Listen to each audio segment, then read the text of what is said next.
We on Paparazzi TV with Cuban Link. I'm Hennystr8t. Hennystr8t. That's my favorite drink. How you knew that? Is it? So what you drinking? Hennystr8t, baby. No, you're not. Now this is orange juice. I'm sorry. The Hennystr8t was already straight before the camera started rolling. But yeah, this is a chaser actually. Okay, so Cuban Link. Yes, ma'am. Tell us, what inspired you to get into rap? Oh man, New York City, the Bronx. The surroundings there. When I landed on Plymouth Rock, you know, I actually took a boat from Cuba in the 1980s from Cuba. You know, what I'm saying they had the Mario boat lift when Jimmy Carter was president. So it was one of those adventures. So yeah, you know, the adventure I had, you know, 5 years old, my mother, father, sister, we decided to get on, you know, a little pirate ship ride. What artist? The pirate ship ride from inspired you? Cuba. Okay, let me go through the Cuban The thing Cuba because story? you're skipping chapters. So 1980 boat. Hey, holla. Oh, I don't know what's going on. Don't even know English. Oh shit, I'm still in my underwears in a boat, right? Cuban Link, not Cuban Link yet. Rodolfo Rodrigo Ramirez was the man. Ramirez. So now from there, Ramirez. remember, you know, 1980. That's a hot year, right? I don't Especially know. in Miami. Of course, you gotta know, baby. You heard Cocaine Cowboys? You ever seen the documentary? Griselda Blanco and all them crazy motherfucking drug dealers? Nothing? Okay. I try to do the right So thing. you just look like Keisha from Power, and that's it? Correct. Oh, okay. So you don't really. No. Okay, let's be school. So right, the Griselda Blanco, which she was the godmother, first godmother. She was a woman, a lady that's unheard of, right? So she had like 200 bodies on her. So she was rocking over there in Miami with the Colombians. The Cuban niggas come out of nowhere though. Now the criminal niggas from Cuba. I was part of them, but I was 5. The family, father, criminal. That's why we get the fuck out of there. Because Fidel opened up all the jails in Cuba and snuck in everybody. All the criminals. So he got rid of all the criminal prison niggas out there amongst the regular people. So that's how my father was locked up. So, but we was, you know, good people, innocent, shorty. It doesn't matter. We landed on Miami over there, Cocaine Cowboys, shooting. The Cuban guys are going crazy in the street because they're criminals. They're shooting the drug dealers. They're taking the drugs. It's a war starts. Me, my mother, my sister, and my father said, "Oh no, we got to get the fuck out of here." We went to Puerto Rico. Puerto Rico looks like Cuba, same flag, backwards colors. So, and then, you know, the geography of Puerto Rico is a lot like Cuba. Not just because it's a Caribbean island, because it got the motto. It has the malecón. I'm telling you shit, man. Are you learning? Are you trying to hurry I'm me up? learning. But you understand? You getting the picture? I'm getting the You know what a picture. malecón is? Malecón is that like not an alleyway, but like that street that you can see the ocean and the waves crash, but the cars run through. It's like, you know, like the boardwalk. So it's like that. It's called a malecón, where and it has a motto. You know what a motto is? I don't. A motto is the fort. Like the fort, you know, and back in the days, all the islands have it, really. They got the cannons right there. It's like a castle ship, but when they see the ships, they can fire the cannons from the actual fort.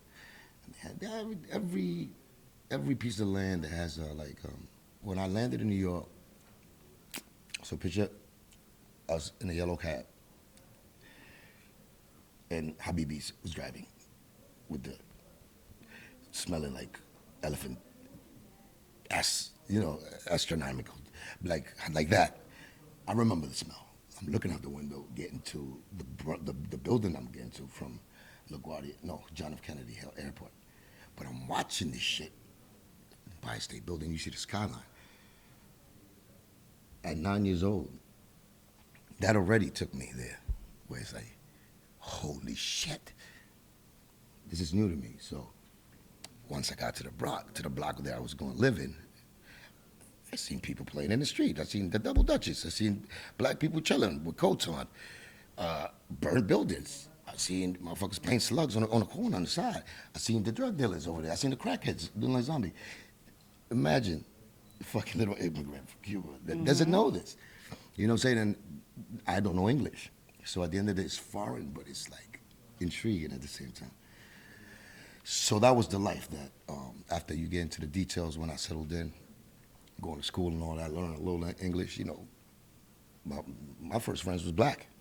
You know what I'm saying? Without them even knowing Spanish. And I didn't know English. It was just sure. This is the love of that Bronx, New York thing that we call our neighborhood, you know what I'm saying? So it was that, and they taught me all of that.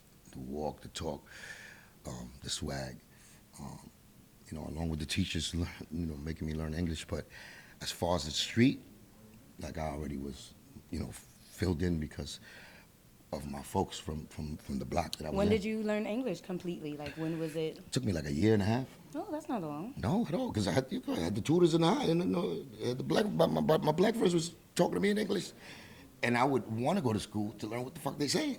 So I go extra on the, what this mean, in Spanish, and trying to really learn. And then, when you go back to the neighborhood, you know what I'm saying, you have to speak nothing but English.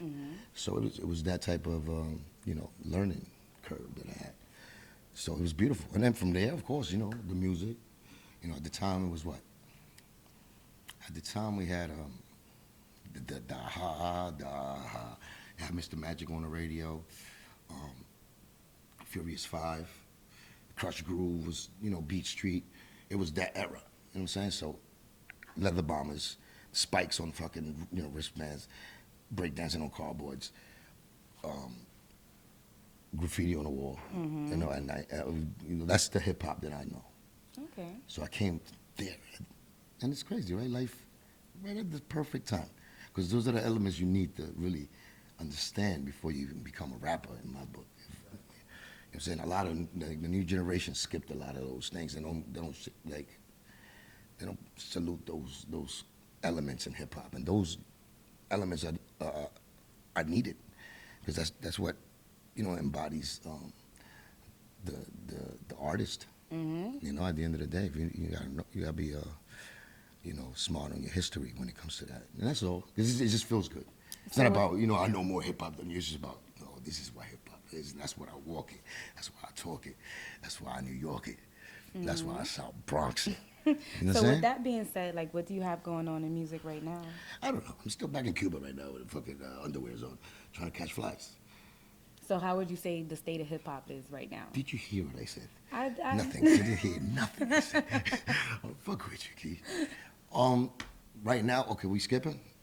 Because I just told you the 5 elements. The elements of hip hop: graffiti, fashion, talk, walk.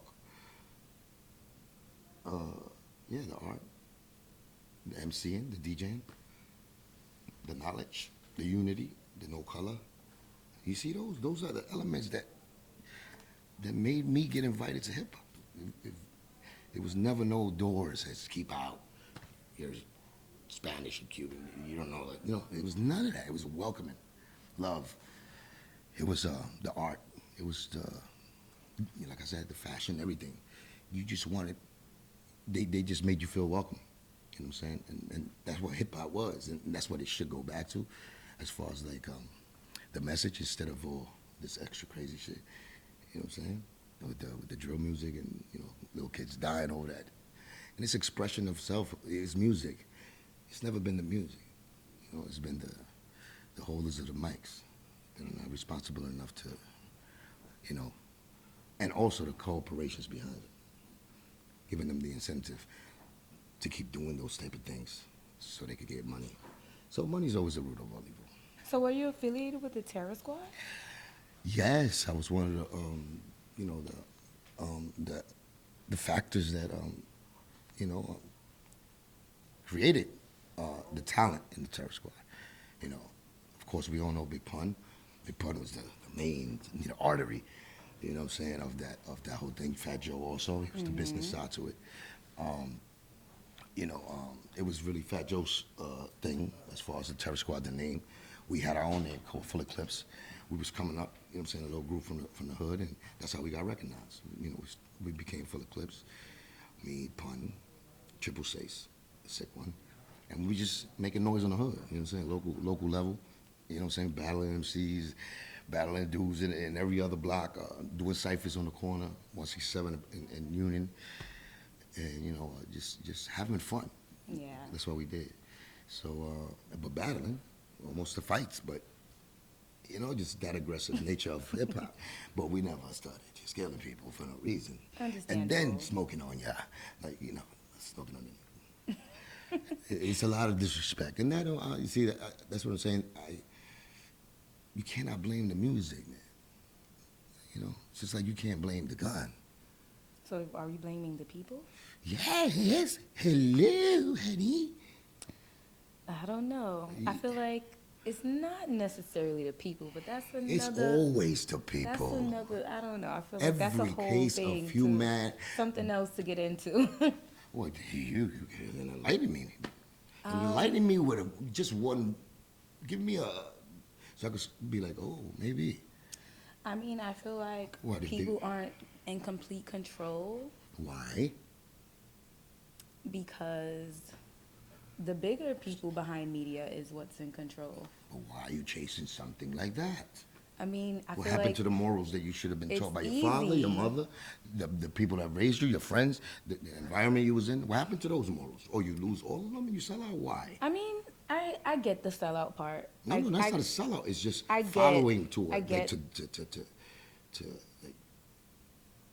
like domination, like you're following, you know, people to a fucking cliff and jumping without even knowing you're jumping. Do you want me to believe my people are stupid like that? No, yeah. I can't. I believe that. I believe that they feel are like those. It's a bigger reason. It's because, like, if you have exactly right. If you have the So you do opportunity to make, I'm not saying I would, but what I'm saying But what is happened I to can those speeches back in the understand days, like grandfather, grandma? the perspective. No, the Especially when difference things are between so good hard. money and bad money. Remember those conversations? Because I know I had them. I didn't even have them. I seen it. My father, like I told you, he was a hardcore criminal. Mm-hmm. You know what I'm saying? And had no remorse. But then the lines get blurred when you're trying to do what you need to do. When I seen it, I learned for myself, and I seen that I didn't do what he did. Mm-hmm. I took part of it because he was fucking crazy. That's my father. You know, that's my king. So, you know, we had to survive. You know, we all got that. When we come from the bottom, we always got that, you know, instinct to survive. Mm-hmm. And we make it happen. And we make it do what it do, baby. In the words of, you know, Ray Charles. But I'm saying, it's good money and bad money, man. That's understandable. The devil will do you your biggest favor if you let him do it for you. But you forgot that he gonna take what from you? I don't know. He gonna take I don't have no money, so. That doesn't mean shit either. Don't do that to me. Don't do that. Because not all rich people are this. I'm not saying that either. I'm just saying you dangle some money in front of somebody and you trying to tell me they're hypnotized to the point that you could tell them anything to do? Go jump off a bridge. Go kill that dude over there. Yo, it happened. It happened already, right? It's the world we live in. It's unfortunate. But you see how you're saying that? I don't like that little swag. I don't like that. It's like, oh, hey, everybody does it. No, they shouldn't do it. They shouldn't do it. Somebody should say what's right. No, we don't have to say nothing. We got to do what's right. Fuck saying it. Niggas say that, and they don't be the opposite. They be the ones preaching, hey, hallelujah. Same motherfucker touching fucking little girls. So it's not that. It's about being who you are from your action and being fucking, a righteous man. And install those, those kind of, ideals and morals by force if you have to. So can we be expecting some positive music from you soon? No way. No? I'm sold out for the money myself. So you're fucking with you. Stop. No, of course you are. Of course you are. Of course you are. Even if you do your history on me. Like, I always did things at a young age that, even though I was probably showing my maturity, but I took it serious enough to make a point and make a message. Even when I did that song, everybody know that you're really a hoe. So why you still telling lies to me? All my homies always told me you a phony, calling me your one and only, but you really telling lies to me. It's kind of funny, you be calling me your hubby to everybody. I'm just saying, even that song, that's the song I came out after Flowers for the Dead, right? That was like supposed to be my single. So that derived off the, remember? Wait a minute. Oh, there you go. Wait a minute. But I changed it up. I cleaned it up. Wait a minute. So I didn't say ho. I didn't say ho. I did. Everybody know what you do on the low, so why you still telling lies? Sounds better? Okay. But what I meant is ho. Because So how is that positive? Because, no, I didn't say that. I said that's my first song that I came out Oh. with because the record label wanted that song out, right? I have mad songs. Okay. You did with the... No, I had to. And I'm never ashamed of my music. Even that song is what I'm trying to tell you, had a message behind it. It's a story about, a certain female that she gets down like this. But I didn't do the, break a bitch neck. That's all I listen to. You know what I'm saying? You don't know about that, but, G-Rap. I do. Akinelli. I You know what I'm do saying? know. Put it in your mouth. You know what I'm I saying? know that song. So, but we come from that. So, at the end of the day, it's like, fuck you, bitches. But why do people act hoes like and tricks. vulgar music just now came around? Like I listened to a super vulgar song from like 1965. Like some people are more vulgar than others, and it's just like you said, it's just a form of expression. It's how you, Yeah, but now it's the it's getting perspective of how you take it. Now they're saying vulgar shit, and they're actually killing shit. But they've always been killing. Why are they not? Not like that, though. Not like that. And then after you kill them, no, it's not over. Let me smoke a little bit of toot over your ashes, and then take a piss and shit so everybody in your family can see it. And then they want to kill me. Yes, come kill me. That's what's happening now. That's you lost once that line got crossed. And I don't blame those young dudes. I do blame them because of lack of education and lack of respect. And me as a older, OG now in the game. But we never got down like that. We had morals, you know what I'm saying? Even though we were saying devilish shit too, and you know what I'm saying. But it was more of artistically creative, where it's like, oh shit, that nigga said that. Not like that nigga really did that shit. You know what I'm saying? So it's like, I don't want to be a hypocrite either, because I said songs too that I wrote and I did, and I did the same shit I said, but I said it just in a way that I'm not getting caught by the cops. How's that? Can we say that? That's an interesting perspective. Because I don't know, I feel like it's kind of hard to kind of draw the line on when things really stopped and started, but that's just my opinion. Like as far as, like you said, the wrong messages, because... But it's who backs you up. It's who gives you the incentive to do that. Because even when you think about it now... But even back then, you could pay me $1 million. Mm-hmm.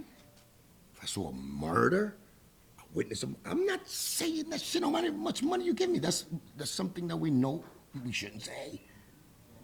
Because it's codes, right? It's morals. You don't want to... you don't want to fucking go to court. But then it's like, what kind of codes? Because it's like, are you guys entertainers? That's ethical. Or? Because it's none of our business, first of all. I don't want to even be that hot. I want to just do music and do this. I could say rough shit because I'm a poet and I've been through rough shit. You know what I'm saying? I don't act like it because I'm not from that, and just that. But I am that. Believe me, I'm that. I'm that and more. So I'm from under the sewers. Mm-hmm. But even right now, there's always, positive music that is out. Maybe it's not mainstream, but why do you think it's not mainstream? Because it's around, but nobody's listening to it. You know why not? Because there's more money in black on black crime, black and brown crime, getting us to go and war against each other. While those that dangle the money, you got one crazy baloney smoker, stupid motherfucker think he's gangster. Willing to do anything for that bag. Mm-hmm. Willing to do anything for that bag. So you got the instigator, which is the one who's handing out the money, who's giving out the record deals to these young men because they want more. Give me more. The more you give me, the more I give you. So what advice would you have for like any artist now? My advice always been the same: be true to yourself. You got to go through hell to get to heaven. Mm-hmm. So make your mistakes, understand what mistakes you make. Musically, you should always be at your top, the best when it comes to the creative part of it. Whether it's negative, you have to be, the world's going to show who you are, especially if you're in this game. When you're in front of the camera, when you're in front of these mics and you talk. So regardless how many lies you say, how much public relationship classes you have, how many publicly correct shit you want to do. Be yourself so you don't have to worry about you slipping up, and fucking up, and just taking everybody down with you. And I just want to, before we wrap up, I want to touch back on the Terror Squad thing. Did you have a Terror Squad chain? Yeah, I had one. Pun gave it to me. Did you? Do you still have it? No. I did. You remember Titanic? Hmm. Wait, you said Titanic? Rose? Yeah. Remember Rose? But you did with it. Threw it in the ocean. That's the fuck I did. Oh, you threw I it threw it in in the the volcano. I ocean. went to the volcano and I threw it in the volcano. Why? Because it was the Terror Squad. Okay, that's Like fair. I told you, it's just life shows people who people are. Situations want to make you either do what you are or be whatever. Fear is not bad if you are a man of that. You show that fear in every aspect because that's who you are. You're a human being.